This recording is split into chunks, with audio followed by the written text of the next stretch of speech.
जी फिजा, क्या स्टेटस है खाने का? कितनी देर में रेडी हो रहा है? बस अभी 5 मिनट और है। चलिए ग्रेट।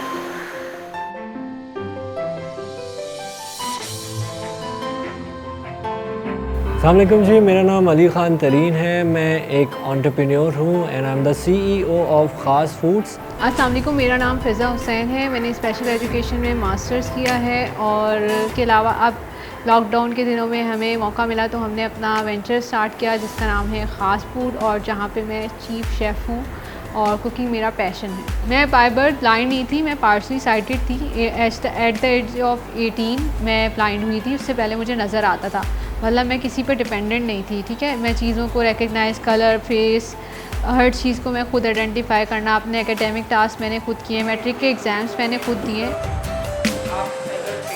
कोई भी शख्स अगर माजूर होता है ना तो उसकी दो जंगें होती हैं। एक, वो अपने आप से जंग कर रहा होता है, और दूसरी उसको माशरे के साथ जंग करनी होती है। तो अगर आप अपने आप से जंग जीत जाते हैं तो फिर आपके लिए माशरे से जंग जीतना कोई मुश्किल काम नहीं होता।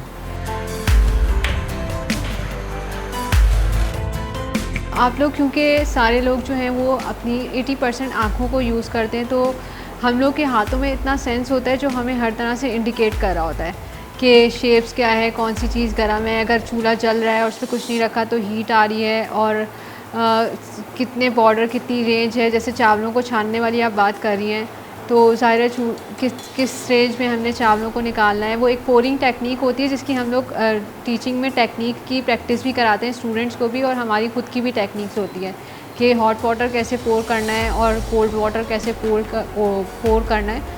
तो ये सारी टेक्निक्स होती हैं जो हमारे हाथों के थ्रू ही हो रही होती हैं, और हमारे हाथों में सेंसेस होता है चीज़ों को पहचानने का, गर्म क्या है, ठंडा क्या है, सॉफ्ट है या हार्ड है, इसको किस तरह डील करना है। और जब चीज़ें कच्ची होती हैं तो उसका टेक्सचर बिल्कुल डिफरेंट होता है। अगर आप फ्राइज़ बना रहे हैं तो फ्राइज़ की स्टेजेस जो हैं, हम जब फ्राइंग हो रही होती है ना तो उसमें पता चल रही होती है अब ये स्टेज है, अब ये स्टेज है, और फिर फाइनल स्टेज होती है जिसमें एक लेयर आ जाती है और क्रिस्पीपन आ जाता है। तो हमें पता होता है कि अब ये रेडी हो गया, डिश आउट का टाइम हो गया।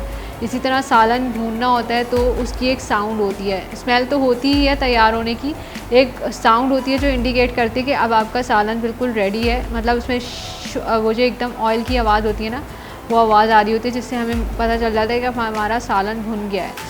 और जैसे चावल हैं उसको हम जिस तरह कन्नी वाले चावल होते हैं, 2 कन्नी, 3 कन्नी, 4 कन्नी, तो उसे हम जिस तरह बाकी सारे लोग स्पून से निकाल के चेक कर रहे होते हैं अब कितनी कन्नी है, अब कितनी कन्नी है, हम भी उसी तरह चेक कर रहे होते हैं। और जब हमारी मतलूबा सिचुएशन पे वो आ जाते हैं तो फिर हम उसे ड्रेन आउट कर देते हैं उसका पानी। आई गेस हमें माशरे में एम्पैथी की बहुत ज़्यादा ज़रूरत है, सो मैं उस पर एम्फसाइज़ करूँगा एंड दैट्स इट। मेरा मैसेज सभी लोगों के लिए ये होगा कि एजुकेशन ज़रूर हासिल करें। एजुकेशन आपकी हर तरह की कमी को पूरा कर लेता है, आपकी स्ट्रेंथ बन जाता है।